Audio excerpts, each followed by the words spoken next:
The fact that they did not follow us at once into the house, as anyone else would have, seems to me to show that they have some sense of shame left. They're eating muffins. That looks like repentance. They don't seem to notice us at all. Couldn't you cough? I haven't got a cough. They're looking at us. What effrontery. They're approaching the very forward of them. Let us preserve a dignified silence. Certainly, it's the only thing to do now. This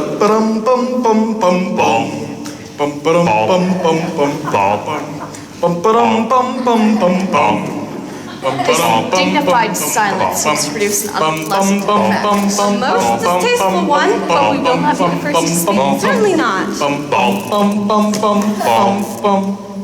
Mr. Worthing, I have something very particular to say to you. Much depends on your reply. Gwendolyn, your common sense is invaluable. Mr. Moncrief, kindly answer me the following question. Why did you pretend to be my guardian's brother? In order that I might have an opportunity of meeting you, Cicely. That certainly seems a satisfactory explanation, does it not? Yes, dear, if you can believe him. I don't, but that does not affect the wonderful beauty of his answer. True. In matters of grave importance, style, not sincerity, is the vital thing. Mr. Worthing, what explanation can you offer to me for pretending to have a brother? Was it in order that you might have an opportunity of coming up to town to see me as often as possible? Can you doubt it, Miss Fairfax? I have the gravest doubts upon the subject, but I intend to crush them. This is not the moment for German skepticism. Their explanations appear to me to be quite satisfactory, especially Mr. Worthing's. That seems to me to have the stamp of truth upon it. I'm more than content with what Mr. Moncrief said. His voice alone inspires absolute credulity. Then you think we should forgive them? Yes. I mean, no. True, I had forgotten. There are principles at stake that one cannot surrender. Which of us should be the first to tell them? The task is not a pleasant one. Could we not both speak at the same time? An admirable idea. I nearly always speak at the same time as other people. Will you take the time from me? Certainly. Your Christian names are still an insuperable barrier. That is all. Our Christian names? Is that all? But we were going to be christened this afternoon. For my sake, you're prepared to do this terrible thing. I am. To please me? You're willing to face this fearful ordeal? Of course I am. How absurd to talk of the equality of the sexes, where questions of self-sacrifice are concerned. Men are infinitely beyond us. We are. They have moments of physical courage which we women know absolutely nothing. Darling. Darling. Lady Bracknell! Good heavens! Gwendolyn, what does this mean? Merely that I'm engaged to be married to Mr. Worthing, Mamma. Come here. Sit down immediately. Hesitation of any kind is a sign of mental decay in the young, a physical weakness in the old. A prize, sir, of my daughter's sudden flight by her trusty maid, whose confidence I purchased by means of a small coin. I followed her at once by a luggage train. Her unhappy father is, I am glad to say, under the impression that she is attending more than usually lengthy lecture by the University Extension Scheme on the influence of a permanent income on thought. I do not propose to undeceive him. Indeed, I have never undeceived him on any question. I would consider it wrong. But you will of course understand that any communication between yourself and my daughter must cease immediately from this moment. On this point, as indeed on all points, I am firm. But I am engaged to be married to Lady Fairfax. Oh, you are nothing of the kind, sir! And now as regards to Algernon. Algernon. Yes, Aunt Augusta. Is it in this house that your invalid friend Mr. Bunbury resides? No.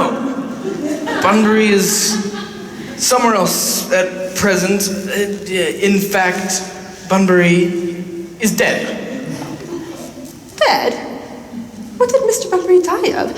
His death must have been extremely sudden. Oh, I killed Bunbury Bunbury died this afternoon.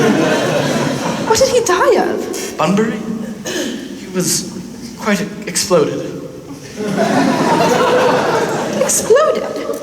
Was he the victim of a revolutionary outrage? I was not aware that Mr. Bunbury was interested in social legislation.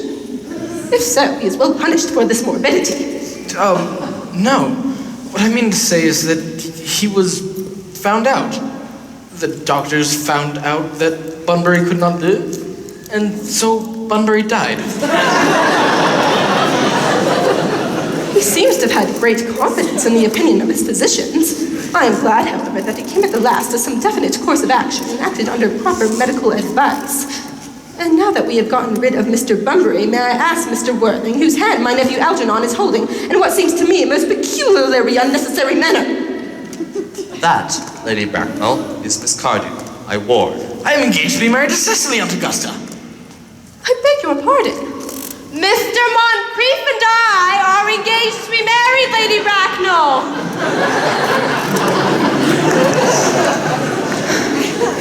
I do not know whether there is anything exciting in the air of this particular part of Hertfordshire, but the number of engagements that goes on seem to me to be well above the proper average that statistics have laid out for our guidance. I think some preliminary inquiry on my part would not be out of place. Mr. Worthing, is Miss Cardew at all connected with any of the larger railway stations in London? I merely desire information. Until yesterday, I had no idea there were any persons or families whose origin was a terminus. Miss Cardew is the granddaughter of the late Mr. Thomas Cardew of 149 Belgrave Square, northwest, and the Sporran, Fifeshire, NB. That is not unsatisfactory. 3 addresses always inspire confidence, even in tradesmen. But what proof have I of their authenticity? The court guides of the period are open to your inspection, Lady Bracknell. I have known strange errors in that publication. Miss Cardew's family solicitors are Messrs. Markby, and Markby. Markby, and Markby. A firm of the very highest position in their profession. Indeed, I have been told that one of the Mr. Markbys is occasionally to be seen at dinner parties. So far, I am satisfied. How extremely kind you are, Lady Bracknell. I also have in my records, certifications of Miss Cardew's birth, baptism, whooping cough, vaccination, confirmation, registration, and the measles, both the English and the German variety. A life crowded with incident, I see. Though perhaps somewhat too exciting for a young girl. I myself am not in favor of premature experiences. Gwendolyn, the time approaches for our departure. We have not a moment to lose.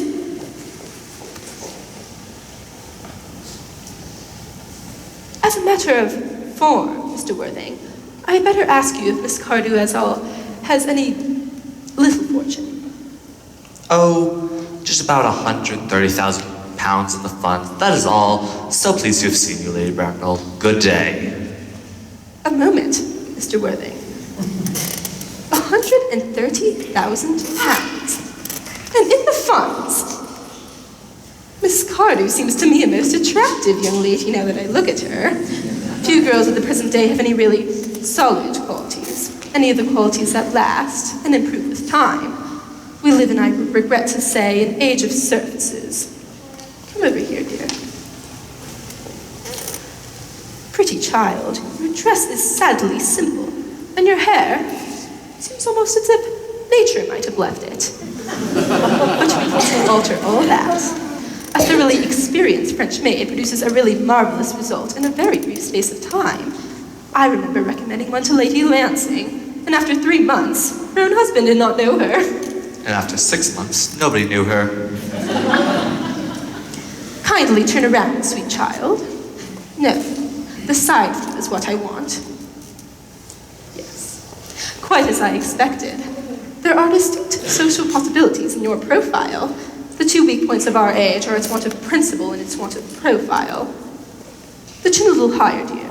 Style largely depends on the way the chin is worn. They are worn very high, just at present. Algernon? Yes, Aunt Augusta.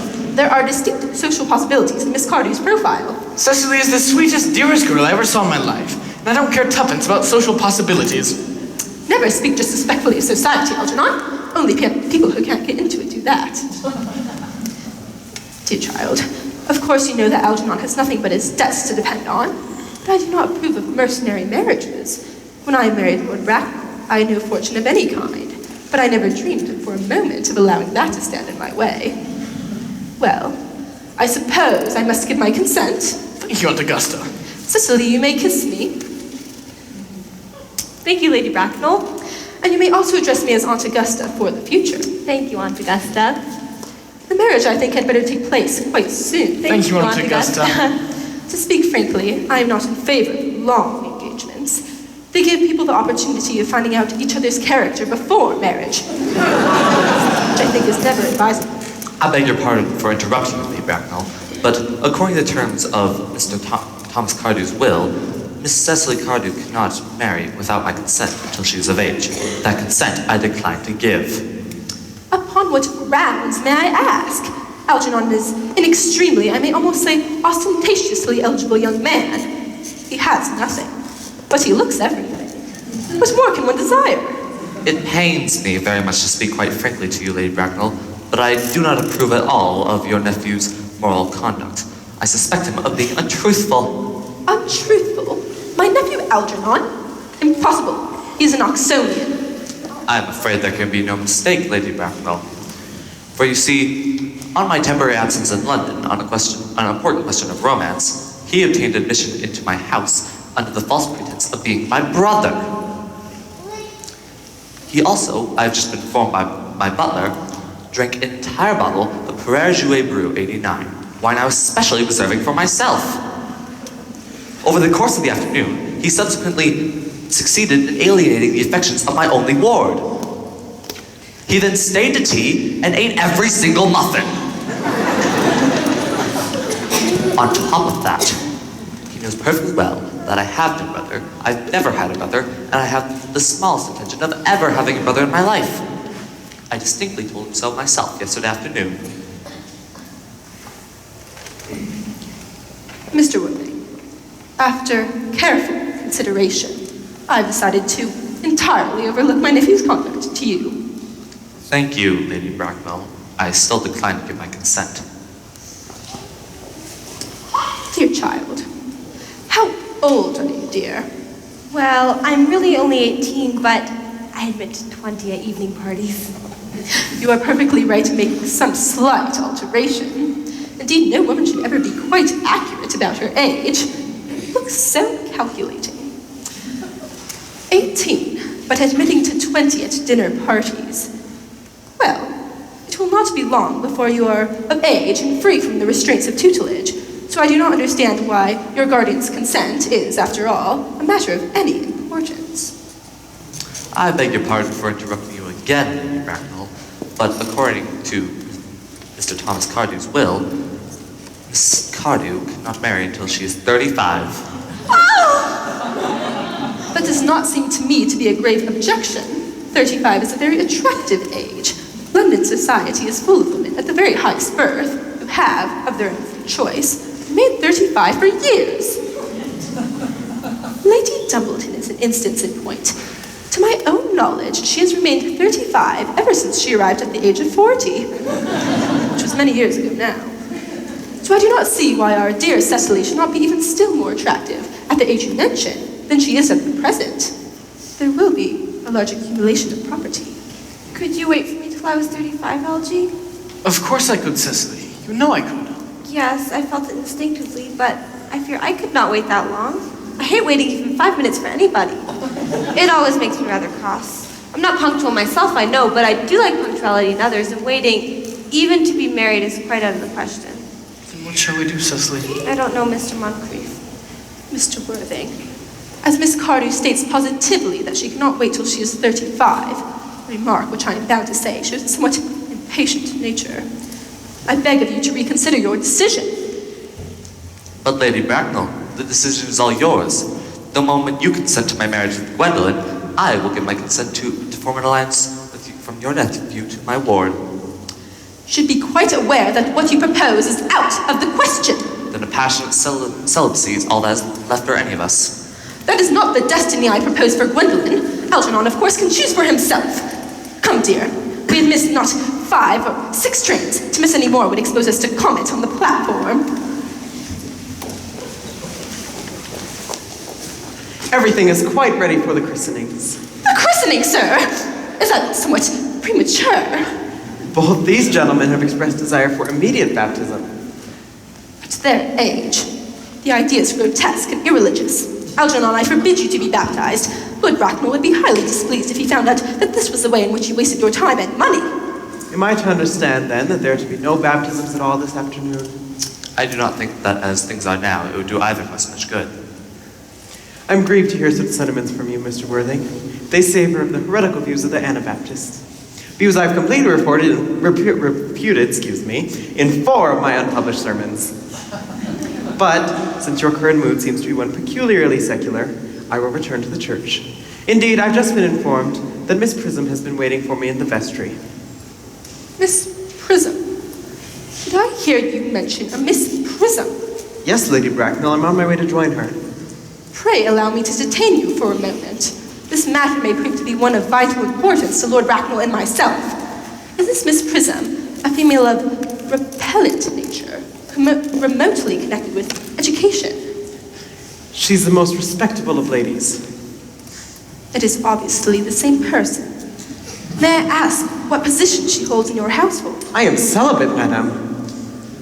Miss Prism, Lady Bracknell, has been for years Miss Cardew's esteemed governess and valued companion. In spite of what I hear of her, I must see her at once. Let her be sent for. She approaches. She is nigh. I was told to expect me in the vestry, dear Canon. I have been waiting for you there an hour and 3/4. Prism! Come here, Prism! Prism! Where is that baby? 28 years ago, Prism, you left Lord Bracknell's house, number 104, Upper Grosvenor Street, in charge of a perambulator that contained a baby of the male sex. You never returned. A few weeks later, under the elaborate investigations of the Metropolitan Police, the perambulator was discovered, standing by itself in a remote corner of Bayswater. But the baby was not there. Prism, where is that baby? Lady Bracknell, I admit with shame that I do not know. I only wish I did. The plain facts of the case are these.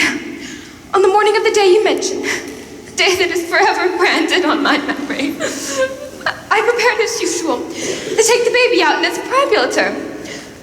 I had also with me a somewhat old but capacious handbag in which I had intended to place the work of fiction I had written in my few unoccupied hours. In a moment of mental abstraction, for which I never can forgive myself, I deposited the manuscript in the bassinet and placed the baby in the handbag. But where did you put the handbag? Do not ask me, Mr. Worthing. Miss Prism, this is a matter of no small importance to me. If you insist, I left it in the cloakroom of one of the larger railway stations in London. What railway station? Oh, Victoria! The Brighton Line! Gwendolyn, I must retire to my room for a moment. Please wait here for me. If you are not too long, I will wait here for you all my life. What do you think this means, Lady Bracknell? You dare not even suspect, Dr. Trunchbull. I need hardly tell you that in families of high position, strange coincidences are not supposed to occur. They are hardly considered the thing. Uncle Jack seems strangely agitated. Your guardian has a very emotional nature. This noise is extremely displeasant. I wish he would arrive at some conclusion. It has stopped now.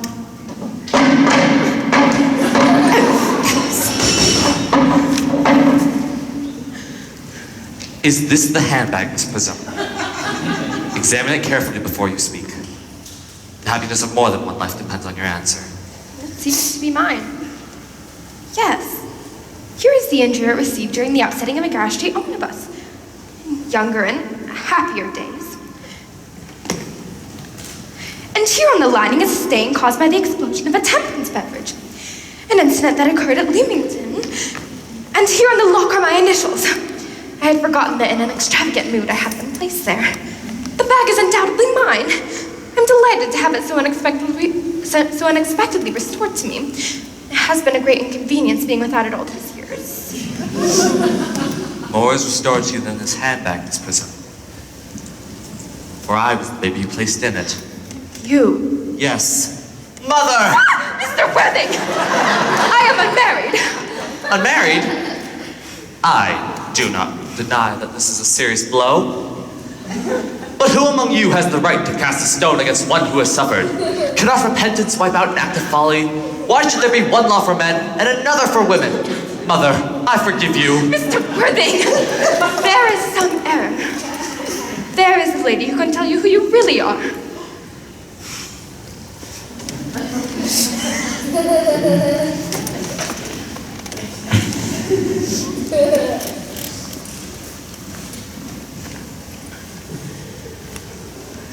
Lady Bracknell, I'd hate to seem inquisitive, but would you kindly inform me who I am? I'm afraid that the news I have to give you will not altogether please you. You are the son of my poor sister, Mrs. Moncrief, and consequently, Algernon's elder brother. Algy's older brother? Then I have a brother after all. I always said I had a brother! Cecily, how could you have ever doubted I had a brother? Miss Prism, my unfortunate younger brother. Dr. Chasuble, my unfortunate younger brother. Gwendolyn, my unfortunate younger brother. You have never treated me like a brother in all your life. You must treat me with more respect in the future. Well, not till today, old chap. I do admit I was a little bit out of practice, but I will certainly do my best in the future. My own. But what own are you? What is your Christian name now that you have become someone else? Good heavens, I had quite forgot. Your subject on my name is quite irrevocable, is it not? I never change, except in my affections. What a noble nature you have, Gwendolyn. Lady Bracknell, had I been christened already? Every luxury that money could buy had been lavished on you by your fond and doting parents. Then I had been christened. What was my Christian name? Being the eldest son, you were naturally christened after your father. Yes, but what was my father's Christian name? I cannot at the present moment recall what the general's Christian name was. He no doubt had one. He was eccentric, I admit, but only in later years, and that was in result of marriage, the Indian climate, and indigestion, things of that kind. Algy, can't you recollect our father's Christian name? My dear fellow, we were never even on speaking terms. He died before I was 2. His name would appear in the army list of the period, I suppose. The general was essentially a man of peace, except in his domestic life, but I have no doubt that his name would appear in any military directory. Here are the army lists of the last 40 years. These books should have been my constant study.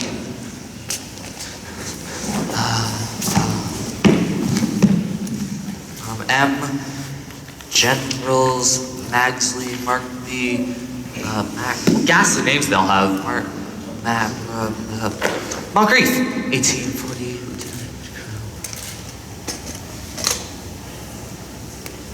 Ernest John. Then my name is Earnest after all. I mean, it naturally is Earnest.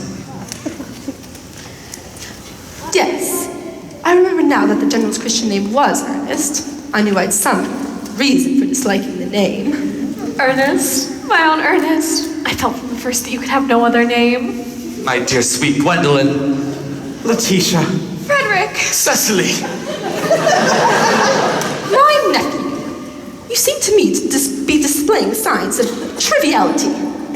On the contrary, Lady Bracknell, I now know more than ever the vital importance of being earnest.